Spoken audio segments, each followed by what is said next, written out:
An article from CNBC claims that including they, them pronouns in your resume during a job search will hurt your chances at acquiring said job. Now, before we get any further into this, please like, subscribe, turn the notifications on, share around if you're feeling generous.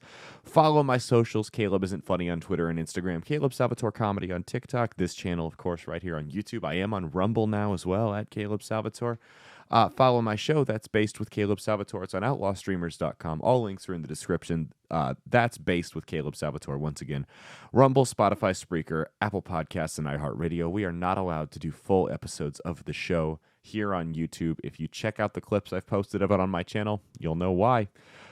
Anyway, let's get into it. A solid alternative headline here would be companies choose not to hire individuals that would be more likely to either sue them or file frivolous complaints with HR. I mean, what are we doing here, guys? Let's look at the logistics of it. Let's take an objective look at this. People with, and not just they, them, with any pronouns, and you know what I mean by pronouns. I don't mean pronouns in the traditional high school English context of it. I mean pronouns at the top of your resume. He, him, she, her, Zer, they, them, whatever.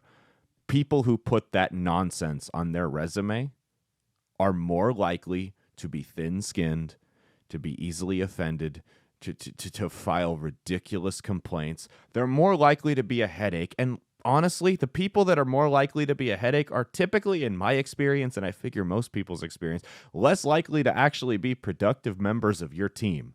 Productive workers for your company. So why would you want to hire someone that's outright telling you, hey, in the resume, hey, there's a solid chance I might be a problem for you. If I hear one thing that upsets me, I'm going to freak out.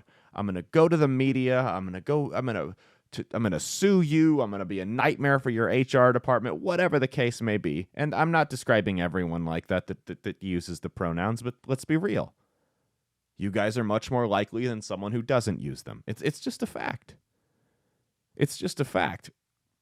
Obviously, the study they used here was very scientific, which was that they created 2 resumes and just filed a bunch of applications, and the one with the they them pronouns didn't get the same amount of callbacks that the other one did. Because they're obviously very intent on scientific studies, right? They've proven time and time again, the people who shared this ideology, that scientific studies with any significant length or sample size, you name it, just aren't worth their time. And that's further evidenced here. But no, I completely, there's no pronouns in resume protection that's offered by any federal law. Not yet, at least, thank God.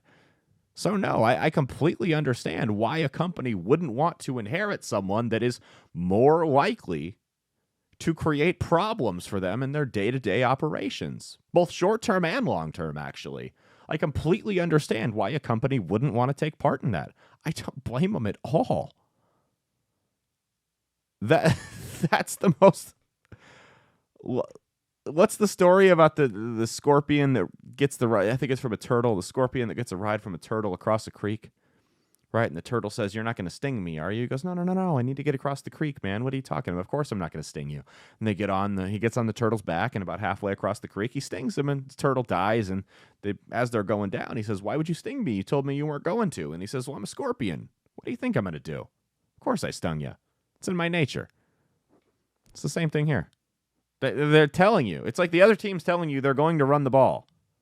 Okay? Don't drop back in pass coverage. It's not a trap. They're actually doing it. This applicant is telling you, hey, early on in the screening process, before you're invested with a bunch of training or insurance or where you have to pay them unemployment or anything like that, they're telling you early on in the screening process, hey, there's a solid chance I am going to be an absolute nightmare to deal with. Because the pronoun mafia in general, again, not just the they, thems, but all of them, anyone with any type of he, him, they, them, she, her, whatever pronouns in their bio, it's Zuby's Law is there for a reason, right? In their bio, in their resume, in whatever, is just more likely to be an insufferable prick. It's just...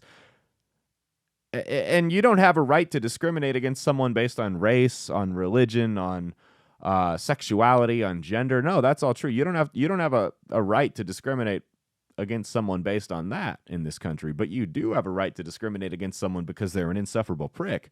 And if they're telling you, hey, there's an 85% chance I'm more likely to be an insufferable prick than the average employee, then you need to believe them. Totally understand where companies are coming from, that they're just, hey, I don't want to get sued. I don't want my HR department to be flooded with frivolous, ridiculous complaints from people that are too thin-skinned and too overly offended. Completely understand where they're coming from. And sounds to me like they're within their rights to do it. Anyway, let me know what you guys think.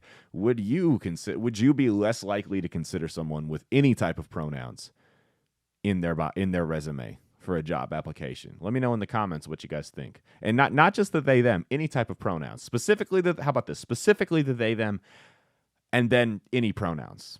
How would that affect whether or not you even interviewed somebody? Forget giving them a job, interviewed them. Let me know what you think in the comments. Anyway, check out my show, That's Space with Caleb Salvatore, every Saturday, outlawstreamers.com, Rumble, Spotify, Spreaker, Apple Podcasts, and iHeartRadio. We do it every Saturday. We can't post full episodes here on YouTube, but if you check the clips, you'll see them in there. You go to the full episodes and see why we can't do full episodes. Caleb Isn't Funny on Twitter and Instagram. Caleb Salvatore Comedy on TikTok. Website's coming someday. Someday it'll get here. I don't know. Subscribe to this channel, turn the notifications on, and share around if you're feeling generous. Thank you guys so much. Cheat on your taxes, not your spouse. Peace out, and stay based.